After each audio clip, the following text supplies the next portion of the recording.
Sharing is good until you talk to CISA. Discord is for everyone. Literally, everyone's data is for sale. And you can hear the clock ticking for certain applications. TikTok. TikTok? Get the out of New York! These stories and much more on today's episode of MSP Dispatch.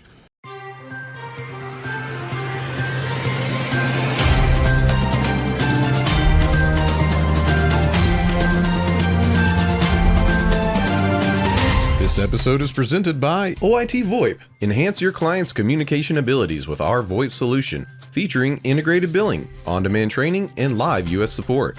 Collaborate seamlessly with Microsoft Teams integration and put your entire phone system in your pocket with Mobile X. Improve your offerings and increase profitability with reliable service for 1/10 of the average MSP acquisition cost.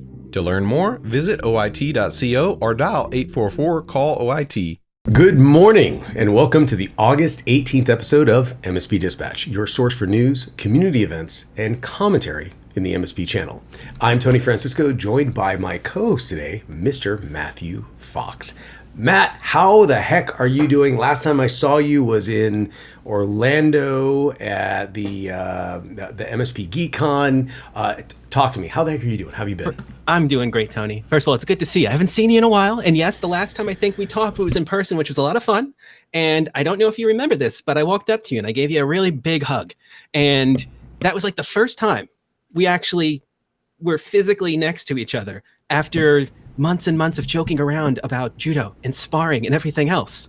And I got to tell you, the moment I came in touch with you, I was like, no, he's a friend. That's never going to happen. No, actually, the moment you came in touch with me, you was like, you're much smaller than I anticipated. You look so much bigger on camera. And I was like, you are so much bigger in person. Like, I did not expect you to be. I am a hobbit in your world of wow. So wait, let's jump into the fun stuff because we have a huge show ahead of us. It's awesome to actually have you on the show co-hosting. This is great. We've done this before. The flow is awesome. Ray, you're out. You're dead to me. I'm just kidding, Ray. I hope you're doing good. But let's talk about the interesting thing. Yeah. Right now, there is a major fire happening in Hawaii. And for those of you who are not aware of that, right now we have over 100 people dead. You've got people jumping in the water, trying to escape the flames. It is a catastrophic situation that no one ever anticipated happening. You're finding that certain alert mechanisms weren't implemented. You're finding that just the basic core portion of what we now call society, meaning the basic law and the preventative mechanisms, are failing across the board, and it's like a domino effect. Have you been keeping up with this? Because it is catastrophic. I watch it every single day. I have been keeping up with it, and it's amazingly sad. I have a lot of friends that have been impacted by it. It's the largest wildfire in modern history. So it's not even, I'm pretty sure it dwarfs a lot of what we dealt with in California in the past couple of years.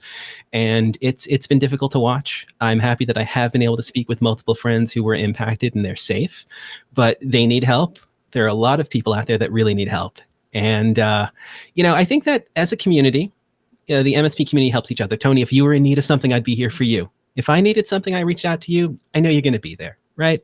And I don't think there's any difference. It's simply community at a larger scale. And I think that everyone that has the ability to help should help. And I think that regardless of helping, which is important, it's sometimes nice to say thank you for things that people have done for you in the past. And if you're not aware, AlohaNet from the 1970s played a very large role in the evolution of Wi-Fi.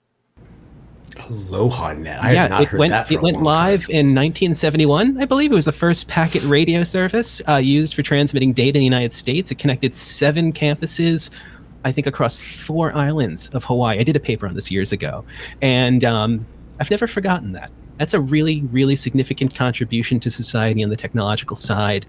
And a lot of people there have no technology. They have nothing. They have no means to communicate at the moment. And if there's anything that we can do as human beings to help them, we have to.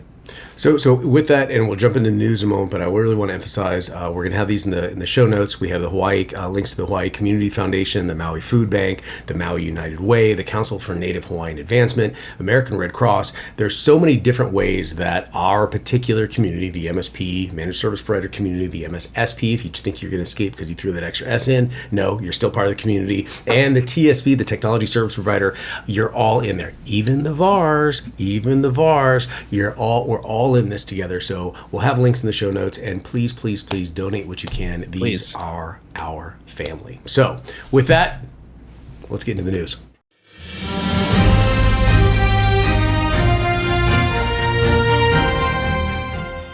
Jumping straight into my first story from bleepingcomputer.com, CISA has issued a warning about a critical vulnerability in Citrix ShareFile, identified as CVE 2023-24489, which is now being exploited by unknown actors.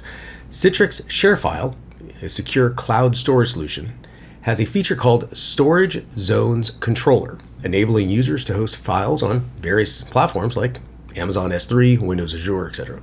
On June 13th, 2023, Citrix announced a high-risk vulnerability, a 9.8 out of 10 severity in this feature. If exploited, the attackers can compromise these storage zones without authentication. The flaw is attributed to errors in ShareFile's AES encryption implementation. AssetNote, which reported the vulnerability, demonstrated the flaw could lead to unauthorized file uploads and total remote code execution. Threat actors can misuse such vulnerabilities, with ransomware groups like Clop having a history of exploiting similar flaws. After the warning, monitoring firm Grey Noise noted a surge in exploit attempts, mainly from South Korea. While no known breaches have yet occurred, CISA urges swift patch applications. So, Matt, this is we're jumping into the trigger of what I consider to be a huge economic stimulus, which is my anxiety, which then flows into my therapist after we talk about these stories. One of the parts about this story, ransomware, okay, exploits, vulnerabilities, and okay, patching. We've been there. It's ambient noise at this point.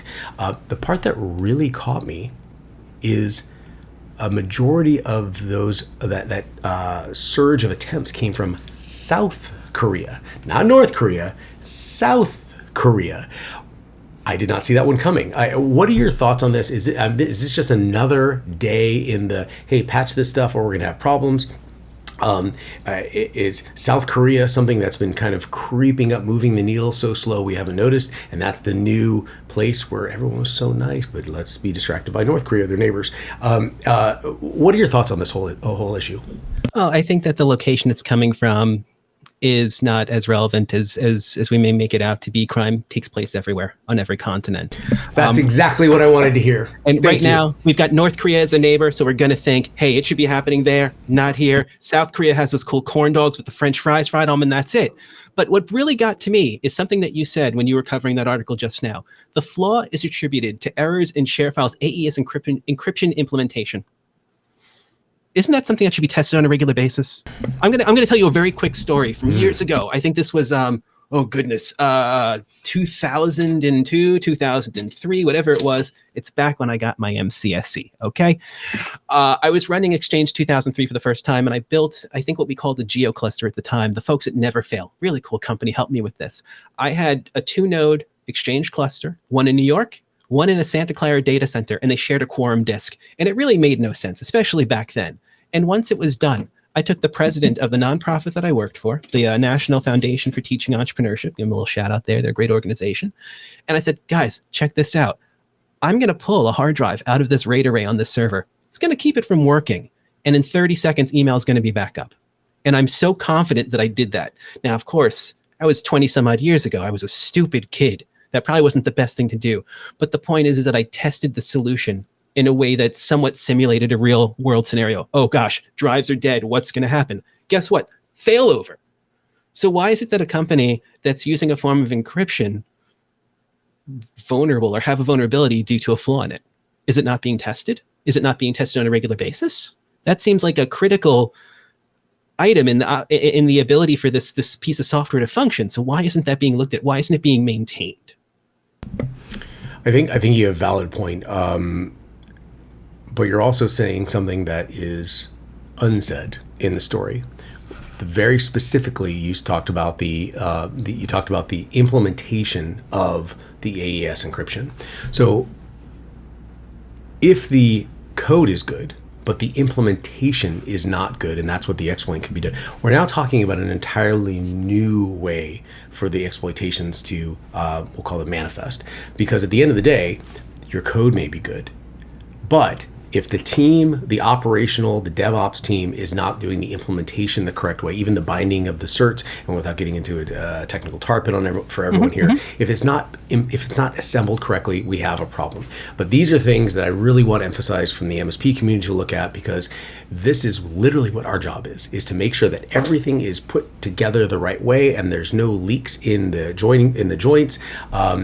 Because then not only can exploits occur, but we're talking about ransomware component, we're talking about data being pulled out. I can't emphasize this enough, but I will say this. We're running out of time, but at least no data was pulled out and user data wasn't for sale, because that'd be the worst. And I'm just glad that never happens. Right, Matt?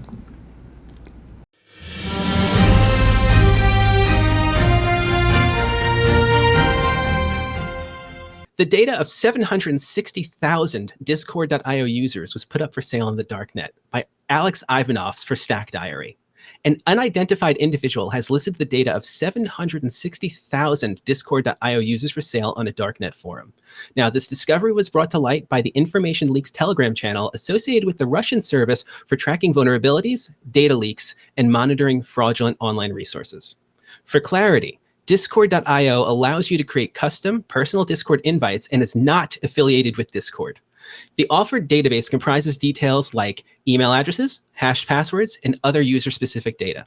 A Discord spokesperson, as I previously mentioned, has made it clear that the service isn't affiliated with Discord and they're committed to protecting the privacy of their users.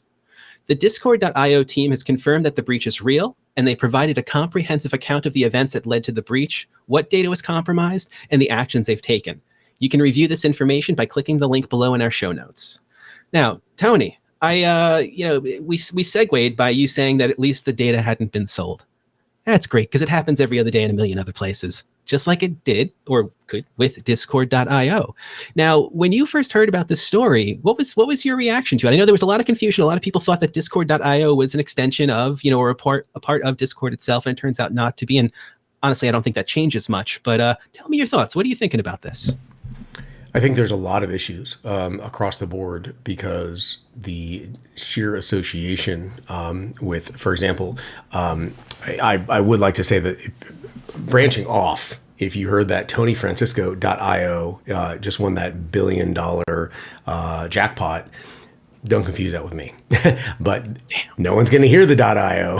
They're going to hear Discord, which initially, the first thing I did, update my Discord apps. Let me look at my password. Is it unique? Is it associated with any other password? There were so many questions that I have, and I'm concerned that people will take that initial reaction like I did without going through the research. And I'm not saying that it's a major issue, but it's enough of an issue that we should start to review the standardizations of naming conventions and associations, because the breach and exploitation of one company with a .io on the end could drastically impact the name of a core company that has no involvement in that exploit. So it's something to think about. I don't know that I don't think that we have the bandwidth, the structure, the framework, or the resources to address that. But it is something to consider when, for those of you out there, are A, naming your organizations, what other ancillary domain names you can purchase to prevent those problems.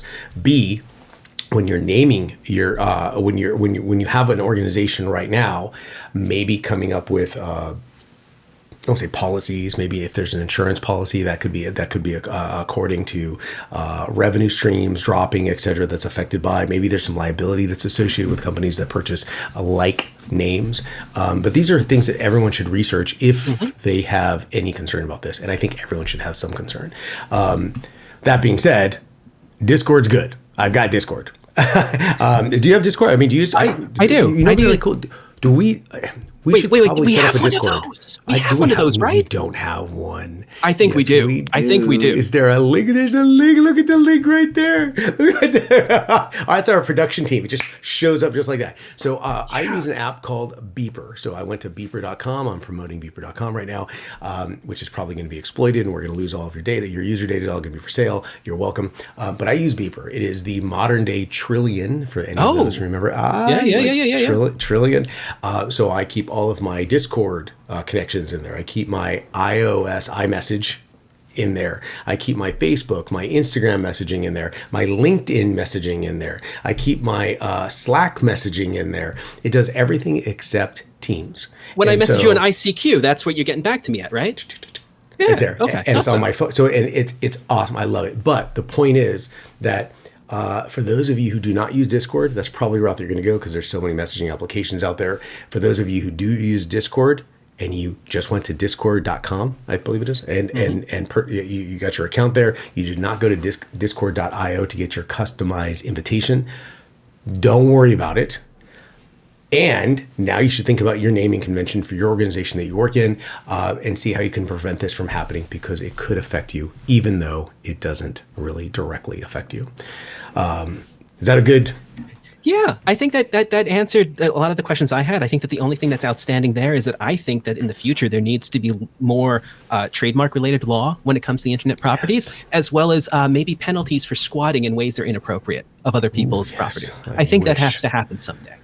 Now, I think we got one more story. And as a New Yorker who can be very volatile with the way he displays his emotions, I think you should take it. What do you think? I think you got the New Yorker part of it. All right, then, Tony, get to it.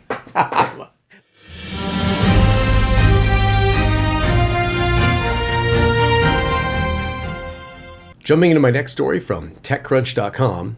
New York City has banned TikTok from city-owned devices due to security concern tied to its Chinese ownership, with agencies given 30 days to remove the app. This follows similar bans in multiple states and by the U.S. House of Representatives. The Biden administration has also increased scrutiny of TikTok, while TikTok CEO Xiaozhi Chu emphasizes the company's independence from the Chinese government. Concerns persist due to China's potential influence over domestic firms. Recent bans and pressure stems from uncertainties around Chinese capability to leverage the app for espionage. TikTok's past controversies, like tracking journalists, further erode that trust. So, Matt, we are approaching a very interesting period where the application can create uncertainty in the deployment of. The application can contain uncertainty in the updates of. The application could reside as an operating system to hardware that could contain those very concerns. And we're also talking about the hardware inserted at the chip level itself containing everything I just mentioned. Where is this going to stop? And is this going to create such a divisive planetary issue that we will have two completely separate technology architectures across the board that may lead to eventual incompatibility? What are your thoughts on this? I think that it's disheartening. I'm actually somewhat happy not to see things like this on government-issued devices in New York City because you see a lot of people messing around that shouldn't be in the first place. So I'm okay with it from that standpoint. But the idea of there almost being a squeaky clean web and then the web for everyone else is a little bit of a scary thought. It brings us back to the Wild West a little bit. And I do worry about it. You know, in this case with TikTok, I've never been a big fan of TikTok.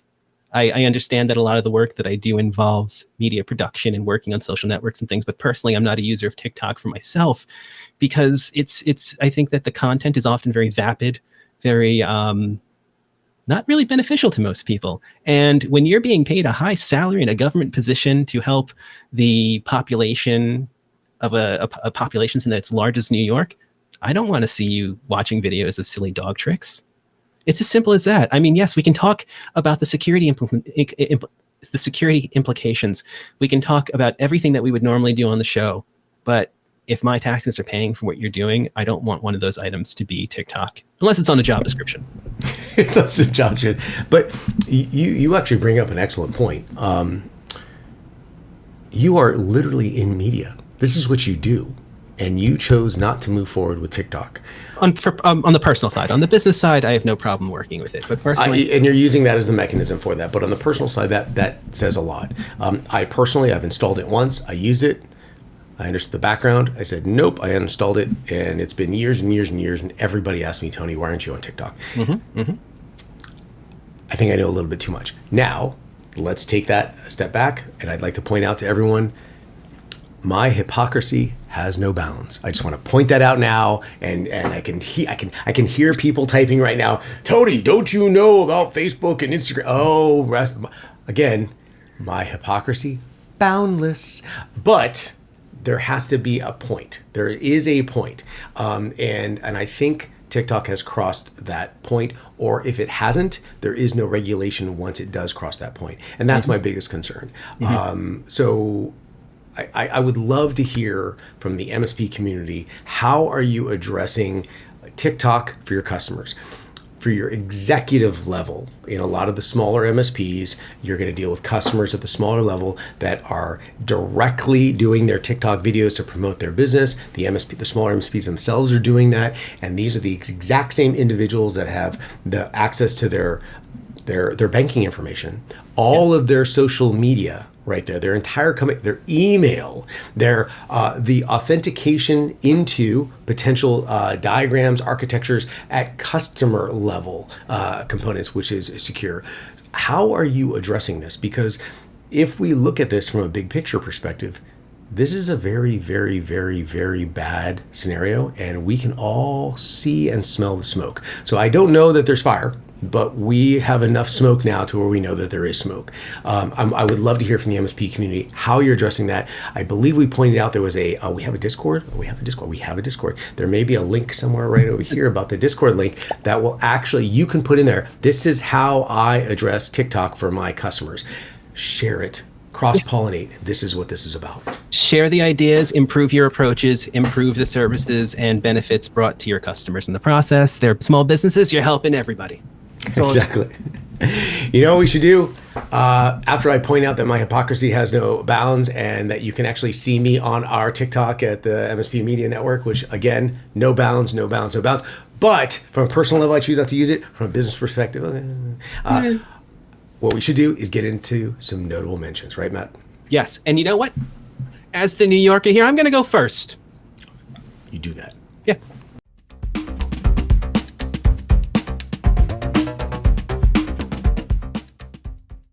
And in my first notable, Microsoft enables kernel CVE-2023-32019 fix for everyone by Lawrence Abrams for Bleeping Computer. Microsoft has enabled a fix for kernel information disclosure vulnerability by default for everyone after previously disabling it out of concerns it would introduce breaking changes to Windows. The vulnerability is tracked as CVE-2023-32019 and has a medium severity range of 4.7 out of 10, with Microsoft rating the flaw as important with regards to severity. While it's not believed to have been exploited in the wild, Microsoft initially released a security update with the fix disabled, warning that it could cause breaking changes in the operating system. Now, Bleeping Computer has spoken to numerous Windows admins about this update, and none have reported issues with the change enabled. And in my next notable, what's new in the NIST Cybersecurity Framework 2.0 by Becky Bracken for Dark Reading. NIST's Cybersecurity Framework, initially aimed at critical infrastructure, has been updated and expanded for organizations of all sizes. Overall, the NIST Cybersecurity Framework 2.0 aims to provide adaptable and effective guidance for organizations of varying sizes and sectors. Version 2.0 adds a new function, govern, to the original framework's 5 functions: identify, protect, detect, respond, and recover. The updated framework recognizes cybersecurity as a significant enterprise risk, on par with legal and financial risks for senior leadership consideration. NIST aims to reflect current and future usage of the framework, which has proven valuable for various sectors beyond critical infrastructure. Sherilyn Pascoe, the lead developer of the framework, emphasizes its usefulness in schools, small businesses, and even governments. The expanded scope of the framework acknowledges that all organizations face cyber threats and need plans for managing cyber hygiene and incident response. NIST is inviting comments on the draft CSF 2.0 until November 4th. And my first notable mention from darkreading.com, patch it now. OpenNMS bug steals your data and triggers a denial of service attack. OpenNMS, an open source network monitoring tool used by firms like Cisco and Gigacom, has fixed a significant vulnerability in both of its community-supported and subscription-based versions. Discovered by Synopsys in June, the Flaw dubbed CVE 2023-0871 is an XML external entity injection vulnerability. This bug allows attackers to extract data, send malicious HTTP requests, and initiate denial of service attacks on systems. The vulnerability originates from a lax XML parser configuration. The OpenNMS project recommends users to update to the specified safer versions and advises installing a tool only within private networks to mitigate the risk. The software has seen multiple vulnerabilities this year, emphasizing the importance of frequent updates and security checks. And in my next notable mention from bleepingcomputer.com, a phishing campaign has targeted a major U.S. energy company using QR codes to evade email security. Cofense discovered that 29% of these emails focused on this firm. The tactic involved tricking users into scanning QR codes and email attachments to validate their Microsoft Office 365 accounts. By leveraging QR codes, attackers bypass security filters. Although QR codes in scams are rising, they are still requiring user interaction. Cofense suggests adding image recognition to phishing defenses for better protection.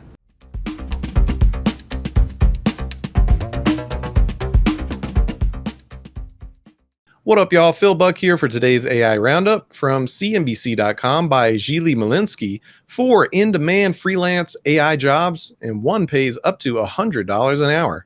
The rise of AI technologies like ChatGPT has sparked significant interest in its application in various industries, resulting in the creation of growing demand for individuals who can creatively and efficiently use these technologies. Fiverr, a freelancing platform, has observed a surge in searches for AI-related services.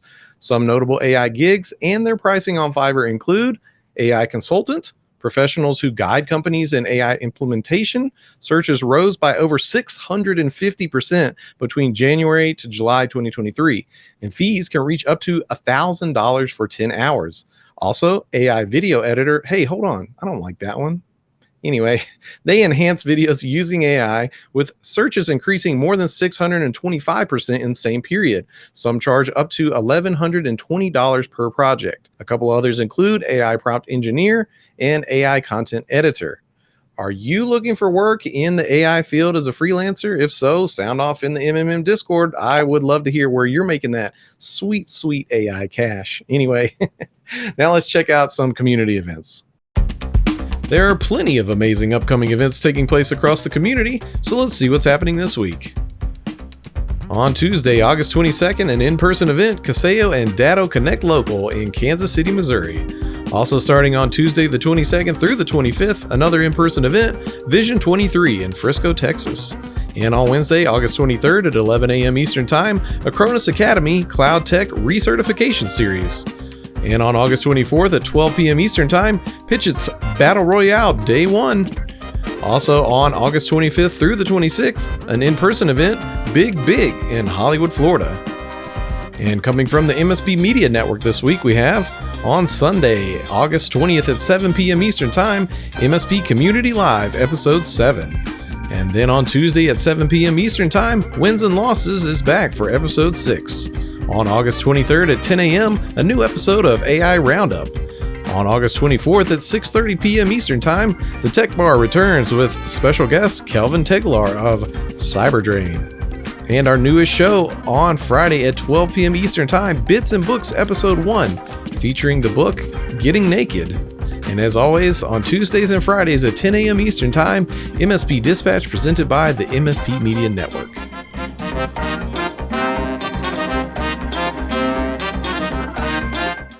Hey, I'm Powerhouse Ray. And I'm Super Cousin Danny. And we're the hosts of The Tech Bar. Pull up a stool with us every other Thursday at 6:30 p.m. Eastern for drinks, jokes, and games. with your friends in the MSP channel.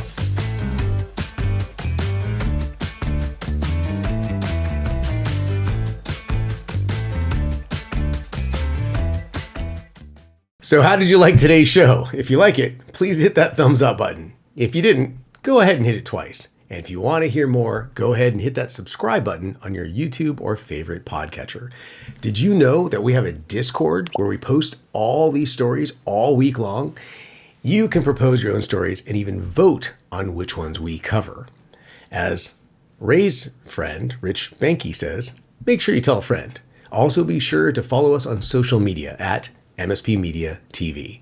If you have any questions, email news@mspmedia.tv for answers on the next episode. Or just leave us voicemail at 833-MSP-NETWORK. That's MSP Network.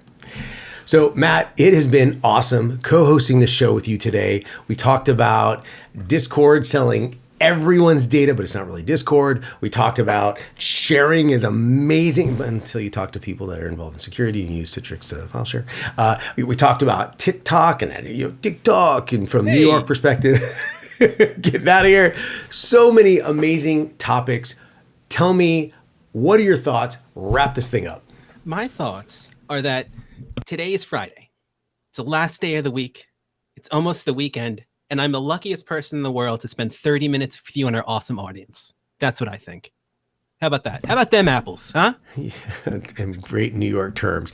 Episode number 141, wrapping it up. Everyone have an incredible weekend. Be safe, everyone. Matt, as always, thank you so much. Recharge your Metro cards, people. Don't forget. Have a good one.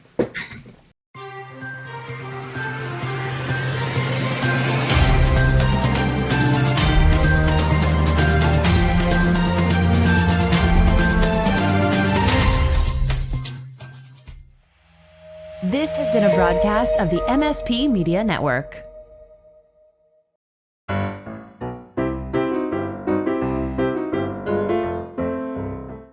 The data of 760,000 Discord.io users was put up for sale on the Darknet.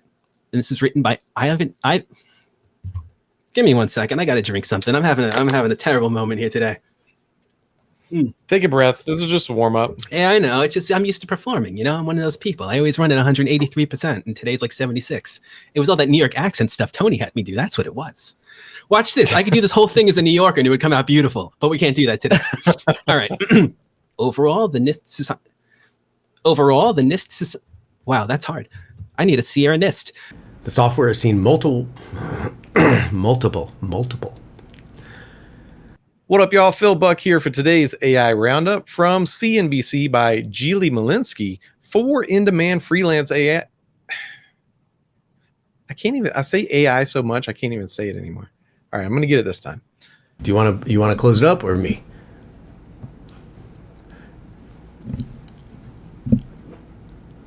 Hey, you're on mute, my friend. Matt, hey, I am substitute for Ray today. That had to happen. That was awesome. And wouldn't it have been awkward? That should be the entire closing. We're both on mute the entire time. And we're like super animated. Like, Tony, I can't believe how amazing it was today.